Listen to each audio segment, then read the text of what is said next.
প্রিয় দেশবাসী, আপনারা জানেন কোটা সংস্কার ইস্যুতে গত মাসে হাইকোর্ট একজন মুক্তিযোদ্ধার সন্তানের রিটের পরিপ্রেক্ষিতে 2018 সালে সরকার কর্তৃক ঘোষিত পরিপত্রকে অবৈধ ঘোষণা করে। সেই রায়ের পরিপ্রেক্ষিতে এদেশের ছাত্র সমাজ রাজপথে নেমে আসে।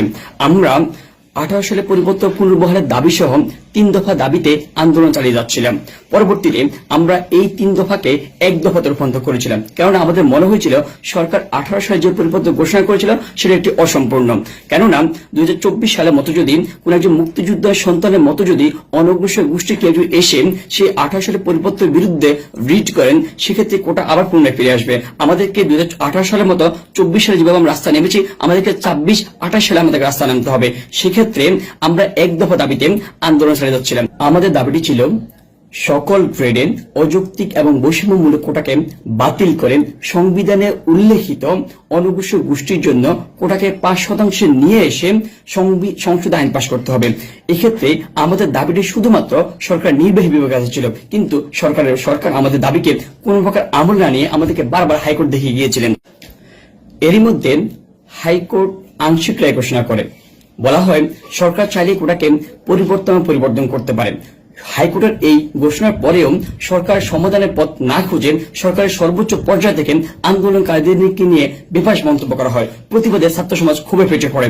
সরকারের পক্ষ থেকে তখনও সমাধানের পথে না গিয়ে সরকার তার আইন শৃঙ্খলা রক্ষাকারী বাহিনী এবং তার দলীয় ক্যাডারদের দিয়ে প্রতিটি ক্যাম্পাসে প্রতিটি রাজপথে ছাত্রদের উপর অতর্কিত হামলা চালায়। এটি করে এখন পর্যন্ত প্রায় শতাধিক ছাত্রকে পাখির মতো গুলি করে হত্যা করা হয়েছে।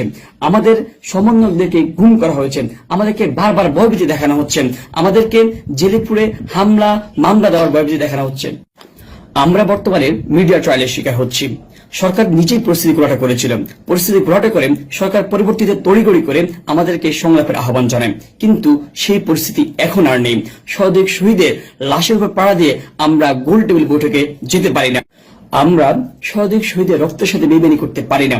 আমরা এই পরিস্থিতিতে আলোচনায় বসবো না। আমরা দ্ব্যর্থহীন ভাষা বলতে চাই, আমাদের এই দাবিগুলো মেনে না নেওয়া পর্যন্ত আমাদের রাজপথে আন্দোলন চলমান থাকবে। আমাদের যে চলমান শাটডাউন কর্মসূচি সেটা অব্যাহত থাকবে। কোনো প্রকার গুম, খুন, হত্যার মধ্য দিয়ে আমাদের আন্দোলনকে দমানো যাবে না। আমরা শুনতে পেয়েছি কারফিউ জারি করা হয়েছে, সারা দেশে সেনা মোতায়েন করা হয়েছে। তো আমাদের দৃঢ় বিশ্বাস, আমাদের দেশপ্রেমিক সেনাবাহিনী এদেশের ছাত্র সমাজের যৌক্তিক আন্দোলনে এদেশের ছাত্র সমাজ এদেশের জনসাধারণের পাশে থাকবেন। এদেশের জনসাধারণের বুকে গুলি তাক না করে এদেশের মানুষের হৃদয়ের কম্পন বুঝবেন, হৃদয়ের আবেগ, হৃদয়ের অনুভূতি বুঝবেন। আমাদের যৌক্তিক আন্দোলনে আমাদের পাশে থেকে আমাদের দাবি আদায়ে আমাদেরকে সহযোগিতা করবেন। দেশবাসীর প্রতি আহ্বান, আপনারা আমাদের পাশে দাঁড়ান। আপনারা সাধারণ শিক্ষার্থীদের পাশে দাঁড়ান। আপনারা আপনাদের সন্তানদের পাশে দাঁড়ান। আপনাদের সহযোগিতা নিয়ে আমরা আমাদের দাবি আদায় করে ছাড়বো। কোনো কিছু আমাদেরকে দমিয়ে রাখতে পারবে না। উদ্ভূত পরিস্থিতি মোকাবেলায় গত পরশুদিন সকালবেলা আমরা সমন্বয়কের একটি অনলাইন মিটিং কল করেছিলাম। সেই মিটিং আমরা সিদ্ধান্ত নিয়েছিলাম আমাদের শহীদ ভাইদের রক্ত মারিয়ে কোনো প্রকার সংলাপে বসা হবে না। কিন্তু বর্তমানে আমরা আমাদের কিছু সমন্বয়কে বরাদ দিয়ে কিছু অসংলগ্ন, কিছু বিচ্ছিন্ন কথাবার্তা আমরা শুনতে পাচ্ছি, যেটা আদতে কোনো কাম্য নয়। অথচ আপনারা দেখে থাকবেন এই সমন্বয়করা তাদের সোশ্যাল মিডিয়ায় তাদের নিজেদের অ্যাকাউন্টে নিজেরাই ক্লিয়ার করেছেন তারা শহীদের রক্ত মারিয়ে কোনো প্রকার সংলাপে যাবেন না। কিন্তু আমরা এখন শুনতে পাচ্ছি, আমরা খবর পাচ্ছি আমাদের সেই সমন্বয়কদেরকে ভয়ভীতি দেখিয়ে, বল প্রয়োগ করে, চাপ দিয়ে বিভিন্ন অসংলগ্ন, বিভিন্ন বিচ্ছিন্ন কথাবার্তা তাদেরকে দিয়ে বলানো হচ্ছে। আমরা এই ঘৃণ্য কাজের তীব্র নিন্দা এবং প্রতিবাদ।